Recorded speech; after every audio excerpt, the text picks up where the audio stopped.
Good morning everyone. ইয়াতে এনেকে মই 1 to 1000 লিখি লৈছো আৰু 1000 ৰ ভ্যালু কি হয় m. Similarly 2000 is equal to কি হ'ব mm কাৰণ m plus m is equal to 2000. Again 3000 mm. But 4000 ৰ ঠাইত আমি mm লিখিব নোৱাৰিম কাৰণ we can't repeat a Roman number more than 3 times. So 4000 কেনেদৰে লিখিম? ইয়াতে এটা নতুন rule মই apply কৰিছো হেতু হল if a bar is placed, if a bar means এটা line যদি আমি এটা Roman number or ওপৰত দি দিও, then it means we have multiplied that number by 1000.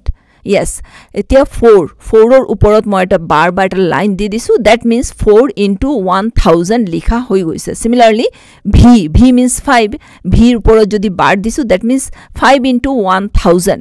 Similarly vi ওপৰত bar দিলে এটো কি হৈ যাব 6 into 1000 means 6000. Similarly এনেদৰে গৈ আমি l means 50, তো l or ওপৰত bar means 50 into 1000, that means 50000. Similarly c ওপৰত bar means 100 into 1000, that means 1 lakh. তেনেদৰে লিখি আমি গৈ থাকিব পাৰিম আৰু তেনেকৈ আমি এটা নাম্বাৰ লিখি ল'ব পাৰিম. So that's it. Thank you.